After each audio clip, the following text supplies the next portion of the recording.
Good morning, selamat pagi, salam sejahtera. Senang berjumpa lagi dengan Anda dalam pembelajaran bahasa Inggris pada hari ini. Ya, jadi kita akan belajar bahasa Inggris lagi dengan topik judulnya sudah Anda lihat ya, yaitu begini cara memahami penggunaan adverbs of frequency.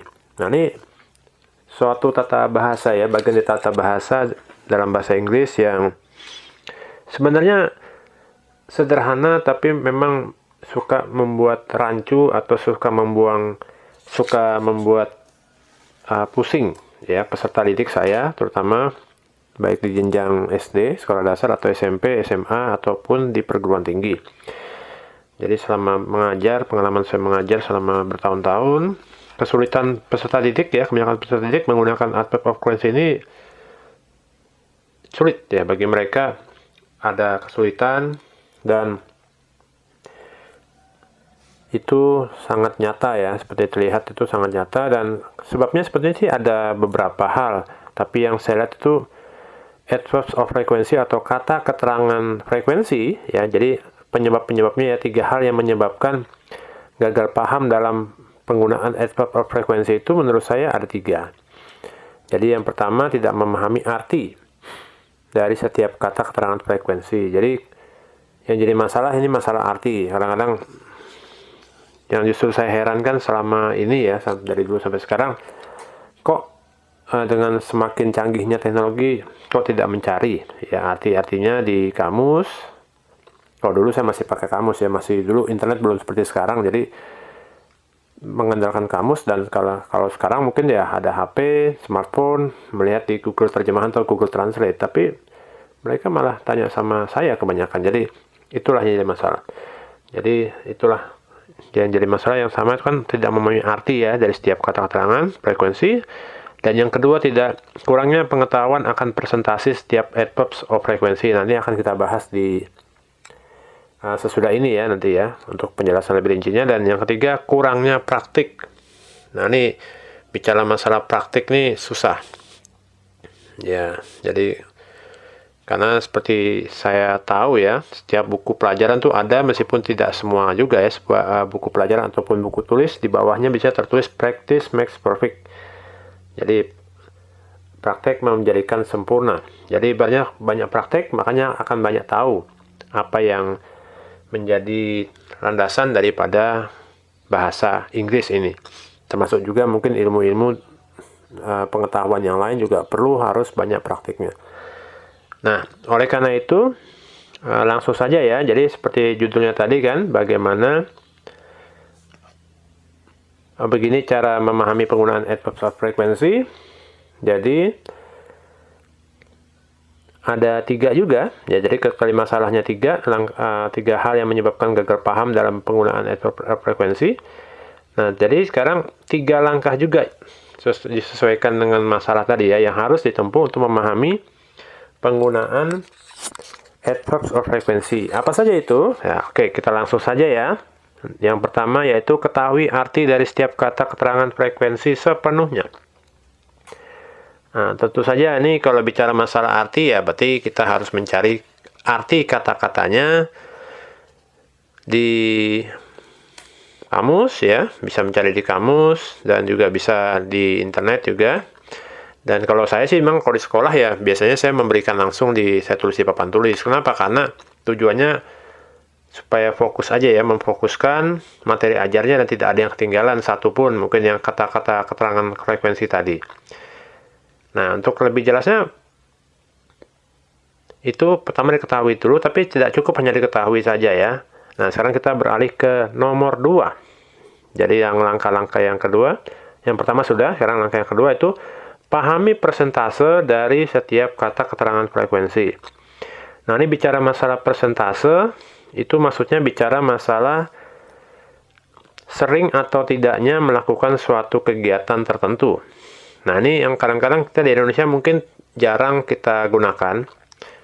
Mungkin biasanya kalau selalu pasti jelas ya. Misalnya kalau sering, biasanya, atau kadang-kadang tuh agak susah kita kira-kira. Nah, kalau di bahasa Inggris ini agak lebih rinci. Ya, seperti apa itu? Nah, ini kita akan lihat tabel berikut. Gambar pertama ini adalah frekuensinya. Dari yang 100% always, selalu, dan seterusnya ke bawah semakin mengecil presentasinya, usually biasanya, normally atau generally itu biasanya juga atau umumnya, dan seterusnya sampai ke bawah yang 0% tidak pernah. Nah ini kenapa kok agak banyak ya? Misalnya mungkin Anda pikir, wah banyak banget nih. Ya sebetulnya tidak banyak-banyak amat kalau menurut saya. Cuma memang bahasa Inggris tidak seperti bahasa Indonesia ya, atau bahasa-bahasa yang lain juga. Jadi setiap bahasa pasti punya karakteristiknya masing-masing. Jadi ibaratnya persentase atau keseringan ini harus dilihat betul-betul ya, baik-baik, dan memang selalu dinamis ya, namanya bahasa juga selalu dinamis. Selalu pasti akan ada penambahan kata-kata baru, bisa juga begitu, kosakata baru setiap hari atau mungkin setiap bulan tahun juga mungkin bisa. Jadi mungkin ada lagi yang kata-kata keterangan frekuensi yang baru lagi nanti di kemudian hari, kita tidak tahu ya, apalagi dengan adanya era teknologi sekarang ini yang semakin pesat. Nah tapi mungkin untuk dalam kasus kita sekarang ini ya, kita akan membahas hanya beberapa saja, karena memang di bahan materi di buku-buku pelajaran yang saya temui di pasaran pada umumnya ya, baik itu di tingkat sekolah dasar, atau di tingkat sekolah menengah pertama, atau sekolah menengah atas, atau sekolah menengah kejuruan, hanya beberapa saja, jadi tidak semua daripada kata-kata keterangan frekuensi yang ada di tabel ini yang dibahas. Jadi mungkin sekedar tahu, tapi yang dibahas kebanyakan adalah always, itu ya 100% ya, usually, often, sometimes, seldom, dan never. Jadi cuma 6 saja. Ya saya tidak tahu apa pertimbangannya. Mungkin kadang-kadang yang mungkin kalau saya pikir memang karena kebanyakan memang berkutat di 6 ini aja ya dalam kehidupan kita sehari-hari. Mungkin yang penulis buku dan juga pembuat kurikulum ya, silabus dan lain-lainnya ya di Dinas Pendidikan mungkin, atau di Departemen Pendidikan dan Kebudayaan ya, mungkin berpikir bahwa hanya 6 ini aja yang biasanya dipakai. Ya tidak salah juga. Jadi ibaratnya kita juga fokuskan hanya 6 ini saja untuk membahas di materi pada kali ini. Nah sekarang apakah cukup hanya mengetahui dan memahami aja presentasenya dan mengetahui artinya saja? Oh tidak. Kita lanjut lagi ke langkah ketiga. Yaitu langkah ketiga, praktikkan meskipun hanya seorang diri. Nah ini mungkin saya dalam hal ini saya membuat video ini memang khusus teristimewa ya, tapi bukan berarti juga yang masih sekolah, tidak juga, enggak. Jadi baik masih sekolah maupun yang mandiri, belajar mandiri di rumah, atau mungkin tidak sekolah lagi atau tidak kuliah lagi, sudah selesai, bisa belajar meskipun hanya seorang diri di rumah. Jadi tidak ada halangan selama memang ada batas, ada jaringan internet ya, ataupun tapi kalau tidak ada jaringan internet juga tidak masalah, sebetulnya bisa dilakukan sendiri. Nah ini sebenarnya ini adalah terusan lagi dari aplikasi Metode sebelumnya ya, yang pernah saya tuliskan terutama juga saya buat videonya di sini di YouTube saya, di akun channel YouTube saya, dan juga saya pernah menuliskan di Kompasiana yang berjudul berhubungan dengan metode Q&A. Jadi Q&A itu metode tentang question and answer. Nanti linknya juga akan saya berikan di bawah di deskripsi. Jadi intinya ini berhubungan juga dengan hal-hal yang kita temui sehari-hari ya. Jadi bicara masalah bertanya dan menjawab, itu pasti selalu ada. Nah jadi ini prakteknya akan menjadi seperti apa? Nah pertama saya bisa kalau di kelas ya. Nah tapi di rumah juga Anda bisa melakukan, yaitu Anda menggambar tabel berikut seperti ini. Nah ini namanya kalau di sekolah atau di kehidupan sehari namanya tabel class survey atau namanya tabel survei kelas. Jadi kalau di kelas sih saya meminta mereka menuliskan ini dulu ya, jadi tentang kegiatan-kegiatan yang biasa dilakukan, atau mungkin ya bukan biasa ya, yang umum ya, karena kan ada juga yang mungkin tidak pernah dilakukan ya. Nah ini mulai dari kata read, membaca, write, menulis, watch TV, menonton TV, exercise, berolahraga, eat fast food, memakan makanan cepat saji, terus buy clothes, membeli pakaian, go to the shopping mall, pergi ke pusat perbelanjaan, listen to music, mendengarkan musik, go out with your friends, pergi keluar dengan teman-temanmu, dan use the internet, menggunakan internet. Nah, ini ada adverb of frequency, ya seperti tadi saya bilang ya di awal. Jadi cuma ada 6 saja yang kita akan bahas kali ini, yaitu always, usually, often, sometimes, seldom, dan never. Nah, ini saya biasanya menanyakan kepada mereka, saya meminta bahwa mereka mengisinya nanti sesudah ini gambar ya, sudah gambar saya mengisinya. Nah, jadi mengisinya ini kalau tadi kan always selalu ya. Nah, patokannya mungkin rentang waktunya biasanya saya minta mungkin seminggu. Maksudnya maksud saya gini, dalam 7 hari, dalam seminggu, mungkin minggu lalu misalnya. Nah, seberapa banyak kamu membaca, misalnya saya tanya kepada murid saya kan, apakah dalam 7 hari itu membacanya secara full atau tidak? Nah, misalnya katakanlah kalau membaca secara full ya, misalnya 7 hari berturut-turut tanpa berhenti, tapi maksudnya ada jadwalnya ya. Misalnya kalau saya kan jadwalnya jam 8 sampai jam 9 membaca. Nah, itu saya berarti kan always, itu selalu. Begitu juga dengan menulis ya, jam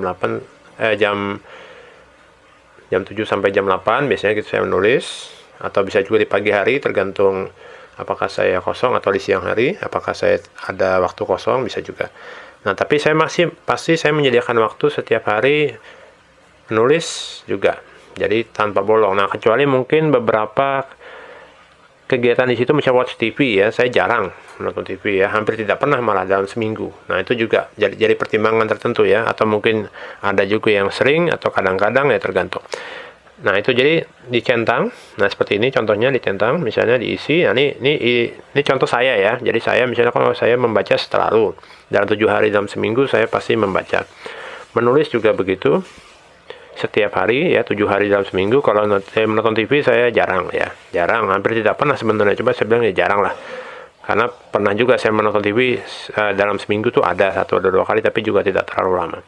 Exercise, berolahraga, yaitu kadang biasanya jadi mungkin ya kayak seminggu 7 hari ya saya 4 atau 5 hari seminggu saya olahraga, dan seterusnya sampai ke bawah sampai use internet tuh setiap hari memang jelas ya, karena sekarang kalau nggak pakai internet susah ya, hidup kita agak sedikit terhambat karena pandemi ini ya, pandemi COVID-19 ini, jadi agak sedikit terganggu juga ke segala aktivitasnya. Oke. Nah, ini jadi tadi perlu diingat ya, itu tadi mengisi ini harus melihat dulu, diukur dari rentang waktunya seminggu, bisa juga sih sebulan atau setahun bisa. Cuma memang kalau sebulan setahun kan mungkin pemikirannya agak terlalu jauh ya. Tapi bisa juga sih dilakukan seperti itu. Nah, setelah ini dilakukan, diisi, kemudian saya biasanya kalau di sekolah sih memberikan daftar pertanyaan. Saya contohnya ya, jadi pertanyaannya menggunakan how often. Jadi Q&A, berarti bentuk pertanyaannya menggunakan how often seperti ini. Jadi how often do you read? I always read. How often do you write? I always write. Ini contoh dari berdasarkan dari tabel saya tadi ya. How often do you watch TV? I seldom watch TV. How often do you exercise? I usually exercise. How often do you eat fast food? I sometimes eat fast food. Seperti itu ya. Jadi disesuaikan dengan isian di tabel saya tadi. Jadi Anda nanti mengisinya sesuai dengan kondisi Anda masing-masing ya. How often do you buy clothes? I seldom buy clothes. Terus how often do you go to the shopping mall? I never go to the shopping mall. Artinya di bawah tuh ya, supaya kadang-kadang murid juga nggak tahu ya, jadi supaya lebih jelas saya kasih juga artinya di bawah. How often do you listen to the music? I often listen to music. How often do you go out with your friends? I seldom go out with. Nah, ini keliru ya, maaf ya. Ini harusnya I seldom go out with my friends. Nah, oke. Ini keliru, nanti saya perbaiki. Terus terakhirnya, how often do you use the internet? I always use the internet. Oke, itu. Nah, ini ya nanti Anda tulis seperti ini juga lebih bagus, jadi supaya enak. Nanti setelah itu baru ya metode Q&A nanti akan dilakukan setelahnya. Jadi misalnya bertanya sendiri, kemudian Anda jawab ya, atau mungkin pertanyaan sudah ada, jawabannya sudah ada, maaf, jawabannya sudah ada, pertanyaan belum ada, ya pertanyaan ditutup, Jadi menjawab pertanyaannya, berusaha menebak apa sih pertanyaannya dari jawaban-jawaban yang sudah tersedia. Nah, itu. Ini memang nih ibaratnya sambungan daripada video saya sebelumnya ya tentang Q&A. Jadi kurang lebih pengembangannya seperti itu, tapi memang ini dikaitkan dengan adverbs of frequency atau kata keterangan frekuensi. Oke, itu saja mungkin ya. Mungkin ini cukup ringkas ya, kalau saya bilang tidak terlalu ribet. Sebenarnya ini yang paling inti adalah persentasenya, tapi memang recap ya. Tapi ini lebih jelasnya mungkin saya recap kembali ya. Jadi apa saja yang menjadi langkah ya, cara memahami penggunaan adverb of frekuensi. Ya, pertama ya ketahui artinya dulu. Ya, dari setiap kata keterangan frekuensi sepenuhnya. Jadi arti-artinya harus diketahui, tapi tidak cukup dengan artinya saja. Dan yang kedua ya memang harus memahami persentase dari setiap kata keterangan frekuensi, karena kan ada kata-kata yang sama artinya. Kayak kata tadi misalnya kan tadi katanya ada yang sering maaf, biasanya sering dan kadang-kadang kan ada yang sama. Artinya sama tapi frekuensinya berbeda. Misalnya usually sama normally itu kan artinya biasanya juga. Tapi kalau usually kan 90%, kalau normally itu 80%. Jadi hampir serupa tapi tak sama lah, bisa dibilang begitu. Sama juga kayak kadang-kadang kan, sometimes sama occasionally. Kalau sometimes itu 50%, kalau occasionally itu kadang-kadang 30%. Nah, jadi kalau Indonesia kan tidak ada perbedaan mungkin ya, kadang-kadangnya sama, padahal kalau di Inggris tuh beda. Jadi maknanya hampir sejenis tapi anunya persentasenya tidak sama. Dan tentu saja setelah arti diketahui, sudah paham persentasenya ya harus dipraktekkan, harus ada praktek. Jadi jangan sampai cuma teori saja tapi tidak pernah praktek. Nah itu. Oke, nanti ini kalau mungkin Anda ingin lebih jelas ya, ini ada artikelnya saya tulis di Kompasiana, dan juga nanti saya akan masukkan juga di Blogspot sebetulnya. Kalau Kompasiana kan ini sifatnya umum ya, jadi ada beberapa artikel lain juga yang saya buat, bukan hanya dari bahasa Inggris, tapi juga ada yang lain-lain, juga ada puisi dan segala macam. Nah, tapi ada juga Blogspot saya khusus tentang bahasa Inggris, itu nanti akan ada, nanti saya akan masukkan juga mungkin di deskripsi dan juga di bagian tentang saya juga ya, di akun channel saya ini. Nah, linknya akan nanti tapi untuk sementara linknya akan saya masukkan di deskripsi ya, dari Kompasiana, dan mungkin kiranya bisa bermanfaat bagi Anda semua yang menonton sampai sejauh ini, dan kiranya bisa memahami ya bahasa Inggris, karena bahasa Inggris memang tidak susah sebenarnya, tapi butuh kerja keras untuk itu juga. Jadi jangan juga menganggap remeh, tapi juga jangan menganggap bahwa ini terlalu susah sehingga susah untuk dimengerti juga. Tidak. Kalau kita berusaha keras, pasti kita akan mencapai hasil juga ya. Oke, itu saja dari saya. Thank you very much for your attention. Kiranya kita akan bertemu lagi di lain waktu kesempatan ya. Have a nice day. Thank you very much and goodbye.